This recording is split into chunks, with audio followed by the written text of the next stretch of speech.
Editor-in-Chief of City and State, and I'm back on the road to Somos with my great friend and colleague, favorite son of Ponce, Gerson Borrero. And today we're very lucky to be joined by one of our own neighbors, Speaker Melissa Mark-Viverito of the New York City Council.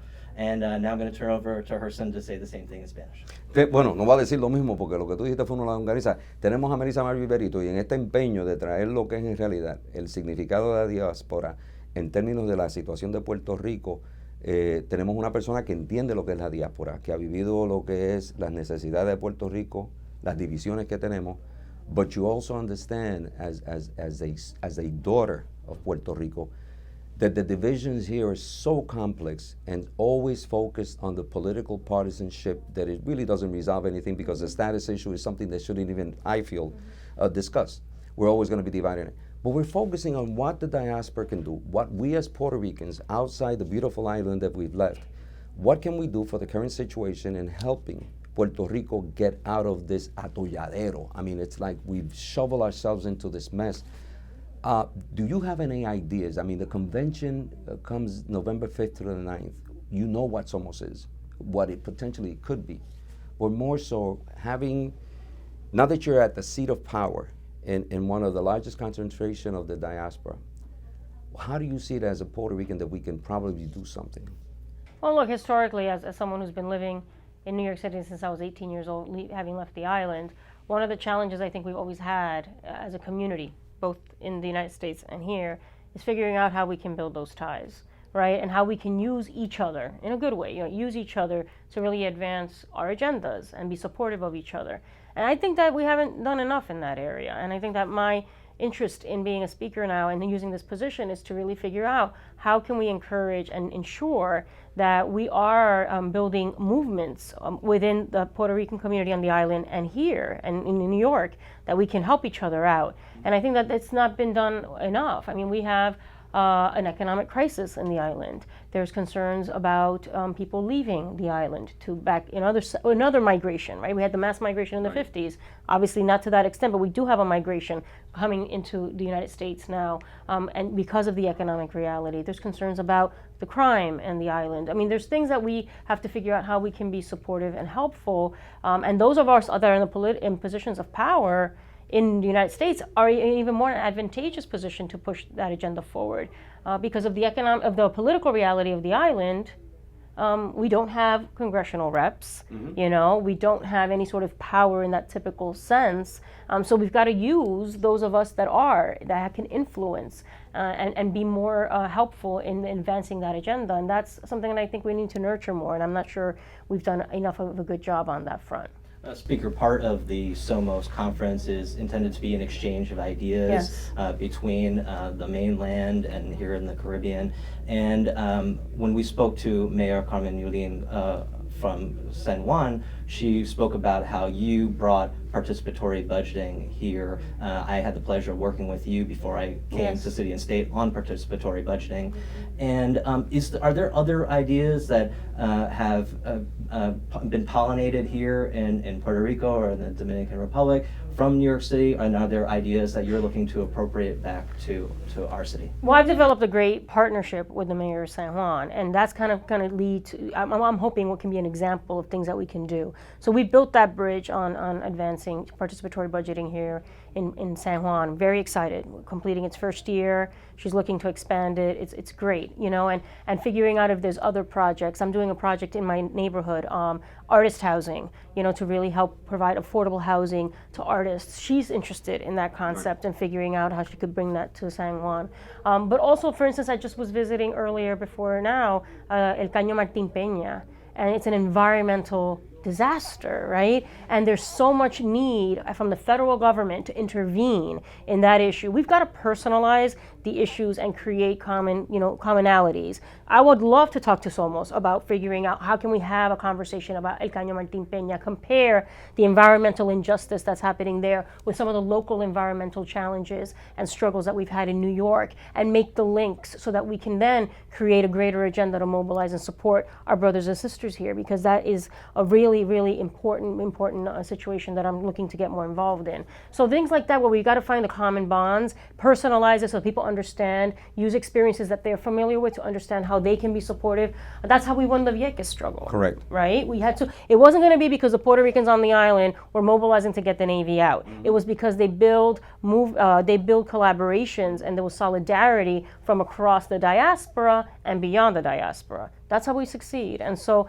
that's why I'm saying that in terms of really building those linkages with the mainland Puerto Ricans and even beyond our communities is the way that we have to do. One of the things that we've been surprised at, and we've spoken to so many political leaders, from the mayor of San Juan, which is really in important hands, and a person who is really, she's not afraid to take on challenges. She's certainly mayor of San Juan to the surprise of everyone. Yes. Now, I mean, she was able to bring coalitions together. Talk about actually bringing coalitions together and surprising the political establishment elite and the media and the pollsters. So she knows how to get into the trenches and have the fights. The situation with Caño Martín Peña, we spoke about her, and she's very passionate. Yes. and shows a lot of emotion towards it, and I don't blame her. But you relate the Vieques thing, and there is a good experience there with the diaspora really participating in a leadership capacity. You're right, it would have been stagnant. It wasn't going to go anywhere. So taking that, how can we get, it's interesting you said that you would be glad to speak to them about it. We found out, and I stay on top of these things, and I, we put together these interviews, and they're not with conversations. To our surprise, sometimes they're not even talking, they're talking in the party as the partisan politics and trying to define, for example, the soberanistas, conservadores, which Morgan is still confused about. But he's a gringo, what can I say? And the reality is that they don't talk. There's not, so even with this crisis, they're not talking for the island of Puerto Rico, but rather continúan with the partidismo. So in your addressing that, do you think that maybe it's a way for you to talk to your colleagues in not only at the city council, but also at the state legislature to have a meeting with Felix Ortiz and say, can we present a unified agenda, not imposing, but suggesting, and maybe convene Republicans and Democrats, porque no se hablan entre ellos mismos. Is that something that you're willing to explore, to show leadership? I'm always willing to help and figure something out, and I agree with you. There's like a sense of entrenchment here, like when you talk about issues, that people can't seem to get beyond the parties, right? And it's complicated because then there's an additional level of education we have to do with those that are not Puerto Ricans on the state side, and even Puerto Ricans, to really understand it's not about Republican or Democrat on the island, right? Because we've got statehooders that are Republican, we've got statehooders that are Democrats, we've got Commonwealth supporters that are Republican and Democrat. It's not about that, it's about the status issue, and that sometimes is hard for people to comprehend, that there's that real complexity to our situation. But I'm always willing to be helpful and to see if there's ways of getting beyond it. I mean, anytime I come to Puerto Rico, anytime I make a pronouncement on any sort of issue, I have the estadistas going crazy at me on Twitter. They attack me and they start going, so it really, like you're saying, it's just like so deeply embedded, and people can't sometimes see beyond blinders, and that's unfortunate because that's not going to help move us forward. So maybe even some of the examples of things that we're trying to do. Right. When I talked to El Colegio de Abogados today, that's what I was talking about. The idea of participatory governance, like how do we make this a more inclusive process, that we can have people from different perspectives, being supported and included in the decision making. That's an example, right? That's stuff that I would love to see emulated locally. The Colegio de Abogados being the Puerto Rican Bar Association, yes. And they invite you because there are certain goals, and I know Morgan has 100 questions, but with regards to that, your interest was they invited the Puerto Rican Bar Association, which they also, this is their convention, they elected, yes. They wanted you to tell your story, so you had a speech that you gave to them in Spanish, and they wanted, what did they want to hear from you, and what did you tell them? They wanted to hear my trajectory, right? I'm the first Puerto Rican in position. There's a lot of pride that comes with that. I am from the island, born and raised. So they wanted to hear my trajectory, but they also wanted to hear a little bit about what is the agenda. They wanted to hear about participatory budgeting, not just in the sense of figuring out how to allocate discretionary funds, right? But the idea of that participatory governance, right? That style of governing that is much more inclusive and open. So they wanted to hear a little bit about the work that we've been doing. I talked about municipal IDs. I talked about paid sick. I talked about the fact that we've had a change in leadership that is, leaning in a direction that's more inclusive, and so that's the kind of conversation that I was having, and really taking them through that trajectory. I also shared with them a lot of the attacks I got from the media during the speaker's race, the challenges that I faced, as I ran for the position. And so there was a lot in the speech, but I think that was very well received, and people wanted to hear from me, and so I took the time to share my story. As Gerson kindly pointed out, I am an ignorant gringo, and so You added the ignorance. Well, I think that a lot of people have a misunderstanding that the Puerto Ricans are a monolith from a political standpoint. They don't understand the deep divisions that we've seen down here. You were a very important supporter of Mayor Carmen Yulín. Yes. In her election. Do you affiliate yourself with a party down here in Puerto Rico? Well, let me just say I am not pro-statehood. That's clear. And for a whole sense of openness, my mother has been very active in the Commonwealth Party. She's worked with governors and prior mayor of San Juan, Sila Calderón, and Governor Sila Calderón, and many governors. So she, that's kind of the environment. But it's complicated. Our political reality is very complicated, and it's a deep conversation to have. It's not an easy one to have, and sometimes as well. But we've been an island that has a history of, our independence is not something that has been a reality for us, unless if you go back to the Taínos, right? But we've always been under someone's tutelage, so to speak, and that creates a lot of challenges. And so in this day and age that, people are afraid to say, but the reality is Puerto Rico is a colony. And I don't think people understand in this century what that means, but that's a reality that sometimes people don't want to face. And another thing that we heard that I found very eye-opening, you spoke about the economic hardships that the island is going through right now. And when we spoke with Senate President Eduardo Batia, he said that the best thing that elected officials could do is say that the problems here are not as severe as they seem. He said that there are interests on Wall Street that are trying to drive down the prices of the bonds, hedge fund interests that are trying to manipulate the situation here and say that it's worse than it is. And I was wondering, have you heard that at all? And do you think that is accurate? Well, I wouldn't surprise me, let me say that, if that were the case. But I don't have that level of granular kind of, attention that I've paid to that issue. I just know that we do have an economic reality. But austerity politics isn't going to solve it. Policies that we've seen attempted in Wisconsin and that the prior governor implemented here, who was a Republican, in Puerto Rico, did not help the situation. So austerity politics has been played over and over, and I'm glad to see that that's not what is looking to happen. I think there's some attempts to try things a little bit differently, but it's very complex, and I'm not going to profess that I know everything that's going on that front. But in any way that I can be helpful and try to be supportive, I told the senator Batia, and I've told the governor even that, to the point that we can be helpful, I'm more than happy to step up to the plate with our Congress members and anyone else. One of the things that we have is that the complete control from Washington, which is reality. Everything has to go through Washington, commerce, and you can't even buy oil from any country that you would want to even trade with Venezuela, who is willing to trade with Puerto Rico. So those things have to be resolved on another level.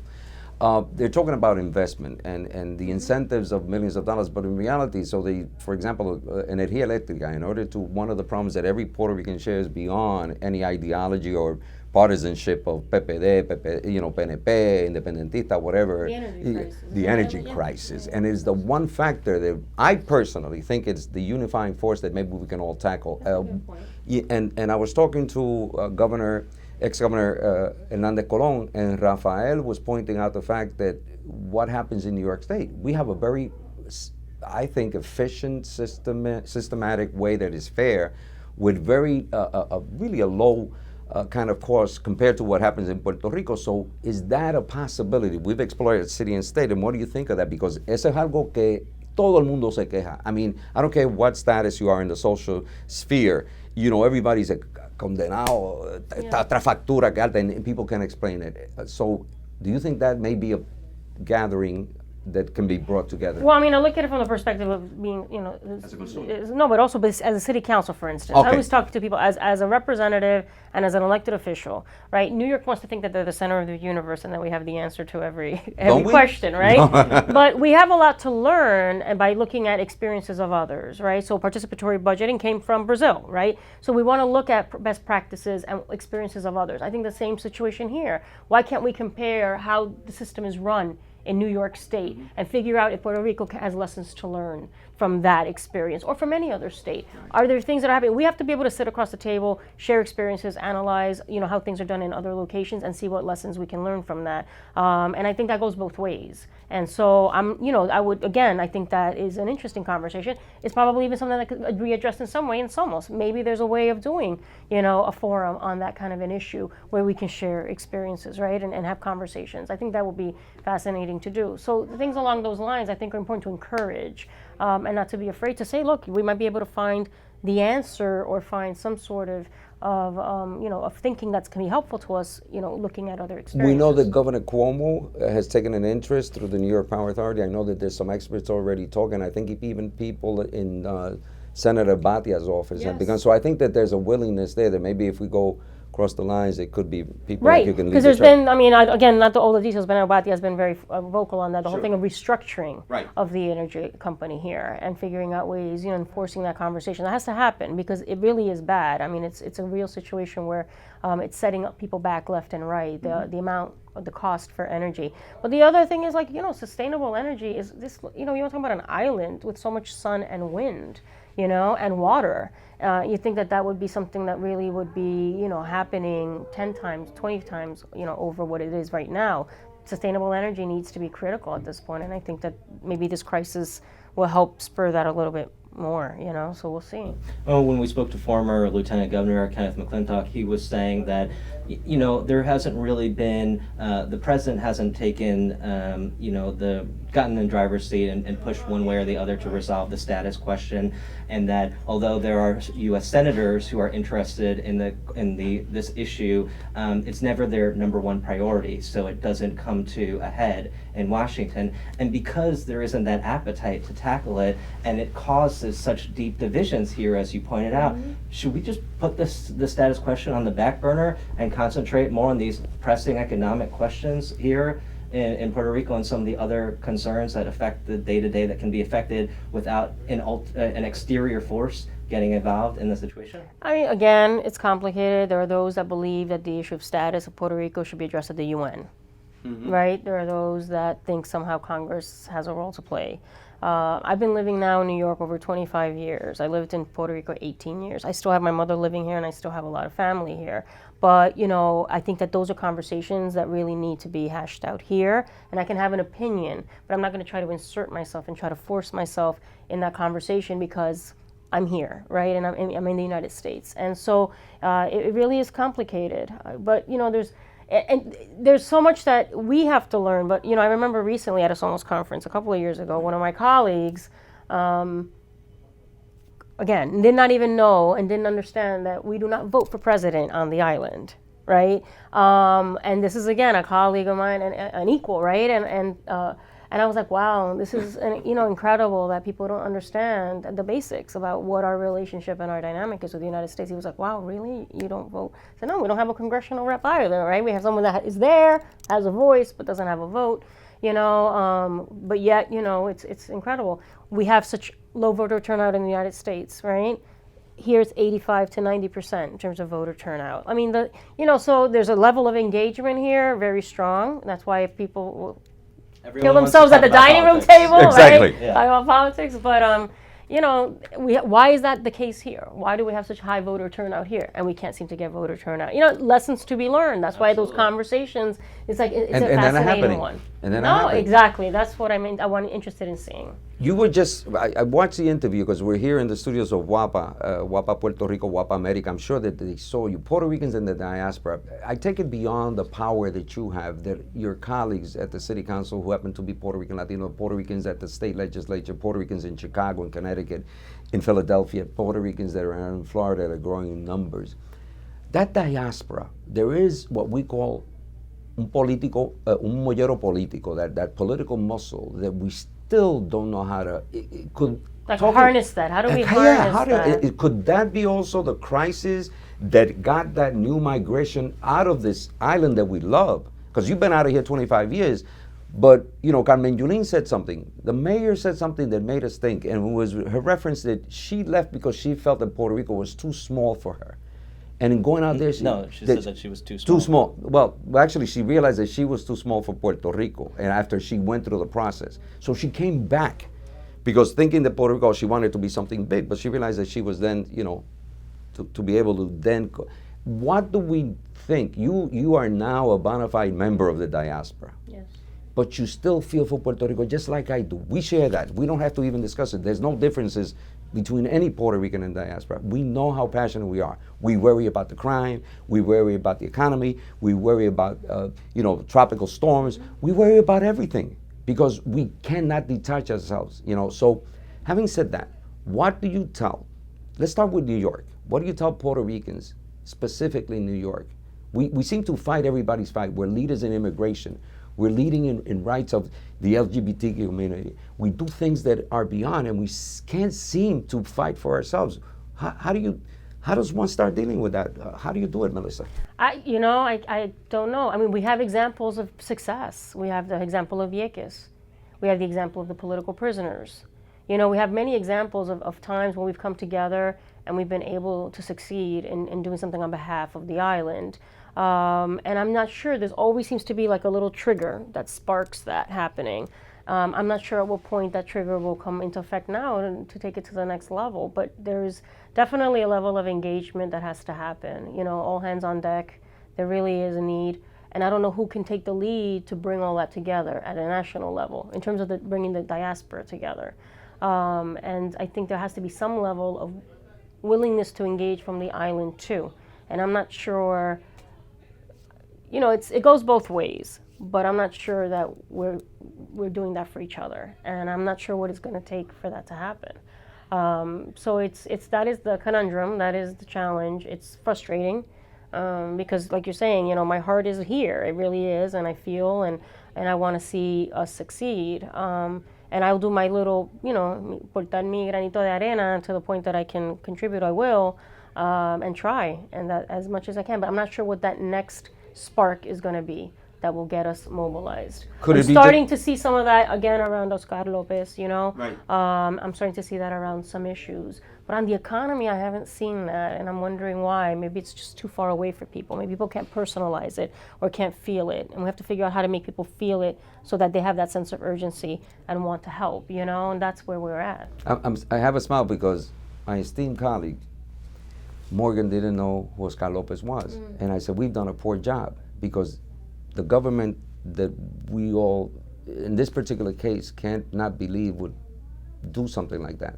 Talk about Oscar Lopez a little bit so that people can understand, coming from a person that understands it, because you've been involved in this movement way beyond what people recognize, just like you were there for Vieques. As a matter of fact, you and I marched together in the contingent and the Puerto Rican Day Parade. There were things that unify us. Right, there were things that separate us. And even when we're on opposite sides of the media, there were things that, we're not in agreement on, we say it. But things that do unify us. And it seems like with against all odds, because it's misinterpreted in the mainstream media. Please. I mean, people understand. When I was showing the slides of the coverage during the speaker's race, right? The fact that I believe, and I've encouraged my colleagues to write letters to the president, asking for Oscar Lopez Rivera to be released. And being called a terrorist lover, right? In terms of that is the view, very limited view, because people don't know the real story of Oscar as a prisoner and the reasons why.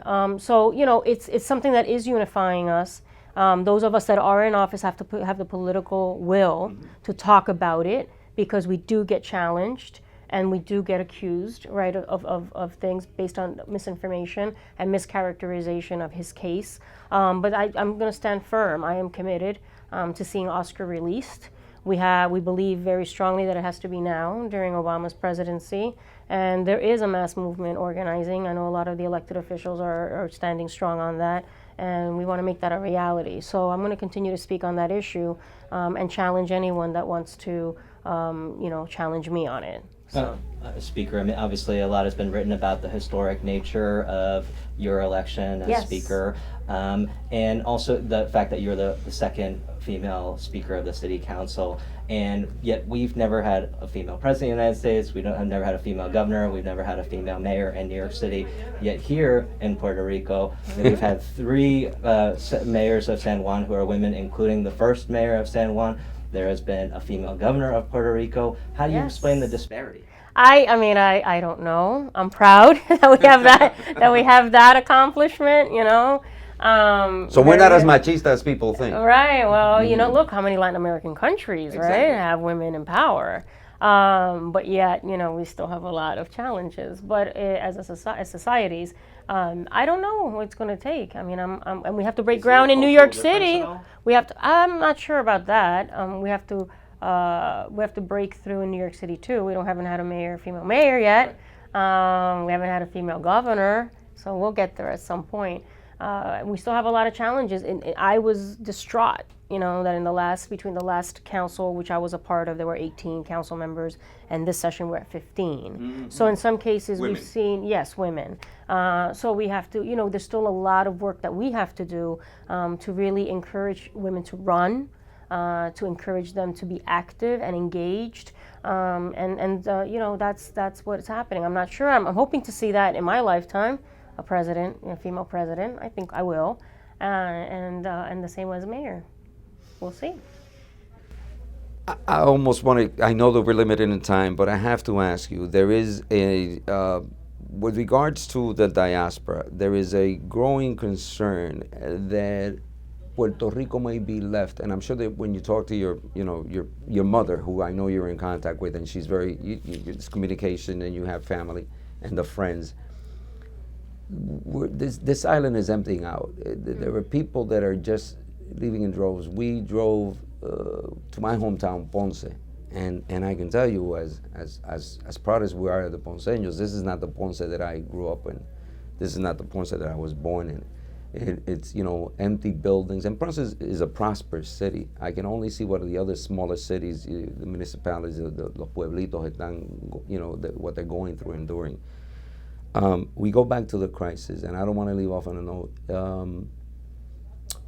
Somos can be a vehicle, but while we on this road to Somos and into November 5th through 9th that we're going to have, we'll probably have a governor-elect at that point. What else can New York State do? I know that Cuomo is an amigo, and I know that he tries. Is there something that you, and I know you've endorsed the governor, and some of it is politics, but some of it is also appealing to the fact that he knows Puerto Ricans, he knows Puerto Rico. Is there something that Cuomo can bring to the table that you may be able to have a conversation with? He also has Ruben Diaz Jr. as the co-chair of his re-election committee. Is Cuomo doing enough right now? I mean, look, it all depends. I mean, we have to figure out what role can he play. We have to determine that. We have to define that. That's not going to be defined by him. Okay. But I think that the Somos Conference can really be a galvanizing force if we allow it to be, and if we encourage it to be. And particularly to what we were talking about before, about really building that bridge. You know, utilizing that opportunity when we have so many legislators here to figure out how we can create an agenda, right, in which we can insert ourselves and say, this is how we're going to help. This is what we can do. You know, let's work on this together. I mean, I would love to follow up, one, about, you know, talking about the Caño Martín Peña, because that is a crisis. The issue of the power authority, as you were talking about, maybe there's things that we can do to engage in really substantive conversations, which we can link up to and get some work done. Then from that, you know, maybe there's things that we can ask Governor Cuomo to plug in, the mayor to plug in, and other national leaders to plug into. There's a lot of work to do, and there has to be some interest from certain parties to start bringing that work together and organizing that work. And I think there's, you know, sometimes I find it hard to even encourage my own colleagues, Puerto Rican colleagues, to really get involved. There's detachment on their part? Yeah, I mean, not you know, but it's for whatever reasons. Maybe they just don't have the links to Puerto Rico that I do, you know. Sometimes it's generational. Once you're second, third, fourth generation, you know, maybe there's differences there. But I've always whenever I've done any sort of public statements on Puerto Rico, I always ask my colleagues to sign on. But we have to continue to build that interest in them to be supportive and instill in them that sense of urgency, because there is a sense of urgency. and we have to make sure that they understand that. Well, Speaker, a substantive conversation about energy is exactly the type of forum that City and State would like to organize this year at Somos, and we want to thank you so much for joining us early on here in the road to Somos as we try to make this as substantive and meaningful a conversation and a conference as possible, and we hope that you will rejoin us this year at Somos so we can continue this conversation. Speaker Melissa Mark-Viverito, it's such a pleasure to catch up with you down here in Puerto Rico. Gracias. Gracias y nos vemos pronto on the road to Somos, to City Hall. Can you imagine that? I'm thinking, there's rumors about you. Let me not say it. Gracias a todos. Marisa Mark-Viverito, gracias.